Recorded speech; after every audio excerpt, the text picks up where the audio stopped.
Jangan lupa subscribe YouTube channel Metro TV News dan jangan lupa nyalakan notifikasinya. Baik, Assalamualaikum warahmatullahi wabarakatuh. Selamat petang, salam sejahtera teman-teman semua. Terima kasih. Dalam kesempatan ini kami ingin menyampaikan beberapa hal hasil dari permintaan keterangan atau pemeriksaan yang tadi telah kami lakukan. Saya, Pak Anam, dan Pak BK tadi memeriksa saudara FS di satu ruang khusus yang dihadiri oleh kami sendiri. Ya.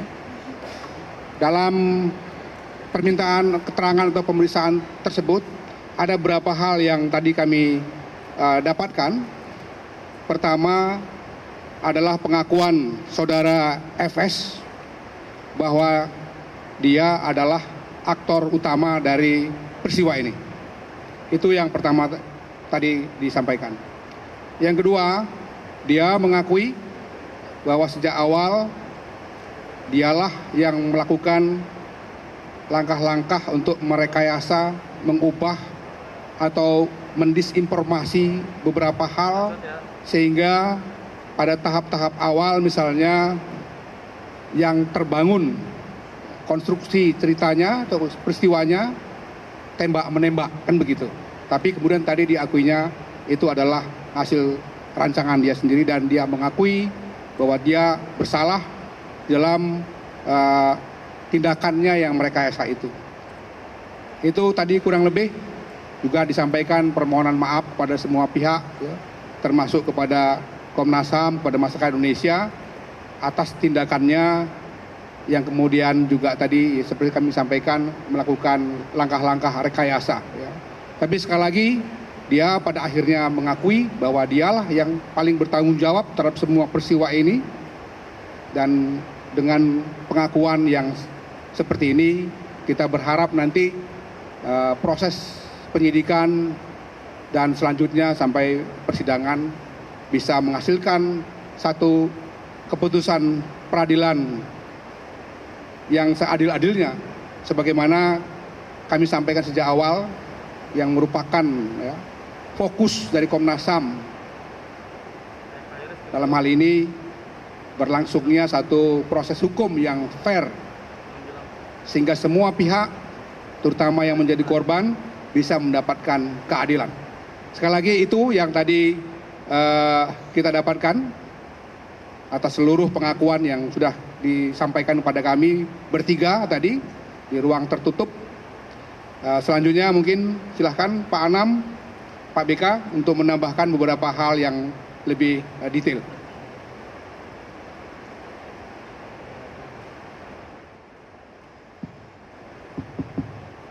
Ya, menambahkan apa yang sudah diberitahu sama Pak Taufan. Yang pertama, karena kita memang melakukan proses pemantauan dan penyelidikan ini, beberapa temuan kami selama proses itu juga kami uji ke Pak Sambo. Yang pertama adalah soal constraint waktu. Jadi soal constraint waktu ini salah satu yang paling penting adalah apakah ketika dia sampai TKP Duren 3, rumah dinas nomor 46, itu Joshua dalam kondisi hidup ataukah sudah meninggal. Dia bilang masih hidup. Yang berikutnya adalah soal apa yang terjadi di Magelang. Yang beberapa waktu yang lalu memang kami dalami soal ini, khususnya terkait percakapan Joshua sama Vera yang ada ancaman. Tadi juga terkonfirmasi terkait apa dan peristiwa apa yang terjadi di Magelang. Memang ada sebuah peristiwa yang nanti akan kami rekomendasikan kepada penyidik dan sepertinya penyidik sudah juga melakukan proses pendalaman. Yang berikutnya adalah apa yang terjadi di Sangguling.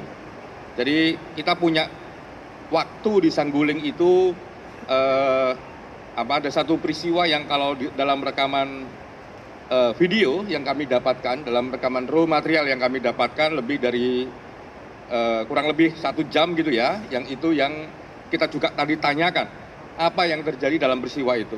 Ternyata memang ada komunikasi ya antara Pak Sambo dengan Bu Sambo sehingga memang sangat mempengaruhi peristiwa yang ada di TKP 46. Nah, beberapa hal yang juga kami konfirmasi soal obstruction of justice. Jadi tadi yang sudah dibilang oleh Pak Tovan, obstruction of justice memang dia yang mengakui bahwa memang dialah yang menyusun cerita, dialah yang mencoba untuk membuat TKP sedemikian rupa sehingga semua orang juga susah untuk melakukan membuat terang peristiwanya karena memang ada kerusakan di TKP. Jadi ada obstruction of justice.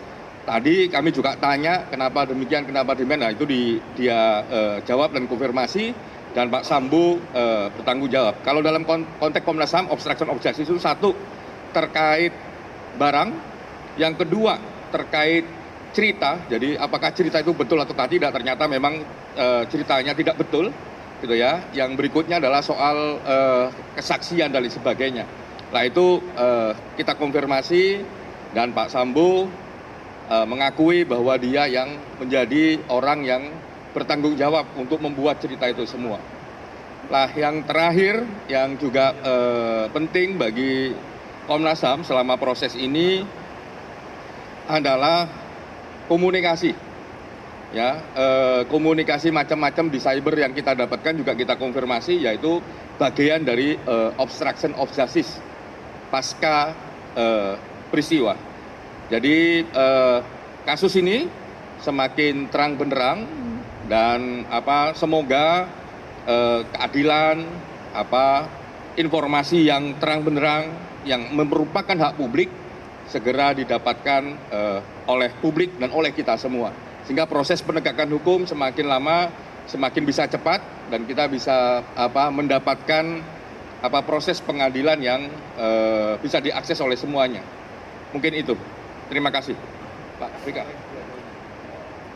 Ya, saya hanya akan nambahi 2 poin, tapi tidak terkait detail yang tadi disampaikan Pak Anam dan Pak Ketua. Yang pertama adalah soal rencana permintaan keterangan Baradae. Jadi hari ini kami hanya meminta keterangan terhadap Pak Ferdi Sambo, tidak jadi Baradae.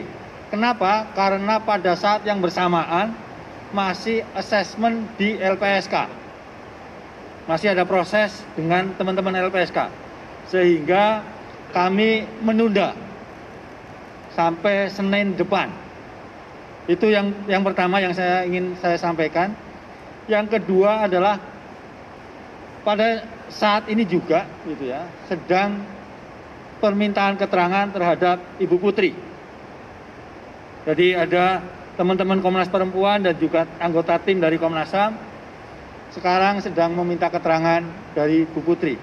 Rencananya malam ini semoga sudah mulai ya gitu. Jadi saya kira tambahannya hanya itu saja terkait dengan proses yang dilakukan oleh Komnas dari siang hingga sore hari ini. Terima kasih. Oh ya, ya jadi tambahan aja. Jadi ketika meminta keterangan Pak Ferdi Sambo, tidak hanya kami begitu, tapi juga ada anggota tim staf Komnas yang ikut kemudian memastikan materi-materi pemeriksaan ini bisa lancar begitu disampaikan ke Pak Ferdi Sambo, dan Pak Ferdi Sambo juga responnya juga lancar juga begitu, dan kemudian sehingga prosesnya lumayan ya cepat lah ya, lumayan cepat karena memang secara umum konteks peristiwanya kan sudah ketahuan semua begitu. Saya kira itu ya. Terima kasih.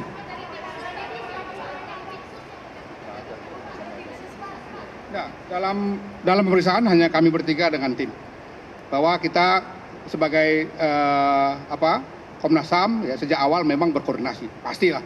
Ya, kalau nggak mungkin kita bisa juga hadir di sini. Tapi kami pastikan bahwa kami bertiga ditampingi 3 orang staf Komnas HAM yang memeriksa saudara FS tanpa didampingi kelompok lain.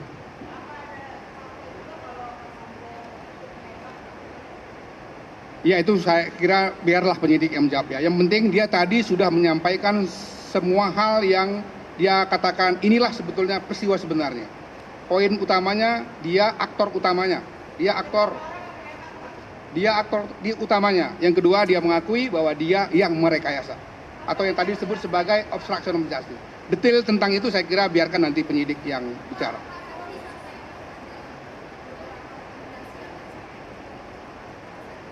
Ya, nanti kurang lebih ini setelah ini kami masih ada olah TKP, ada pemeriksaan Ibu PC, ada pemeriksaan Barada E. Setelah itu kita akan menyusun laporan, yang dalam laporan itu tentu akan ada rekomendasi yang segera akan kami sampaikan kepada pihak Mabes Polri dan tentu saja kepada pihak pemerintah sebagaimana amanat Undang-Undang 39 1999 di mana Komnas HAM dalam penyidikan pemantauannya harus membuat laporan kepada Presiden, kepada DPR RI dan tentu saja juga kepada pihak terkait di sini Polri, karena mereka yang akan meneruskan penyidikan sampai nanti juga proses penuntutan dan pengadilan yang dilakukan oleh jaksa dan hakim tentu saja. Sedang diupayakan di tempat tertentu ya. Berbeda seperti katakan sebelum-sebelumnya karena ada satu situasi tertentu kita harus mengasumsikan bahwa dia harus mendapatkan perlakuan tertentu juga. Kita sedang berupaya untuk mencari tempat yang membuat dia lebih leluasa ya, untuk menyampaikan apa yang dia tahu, apa yang dia alami dan dia rasakan. Oke ya.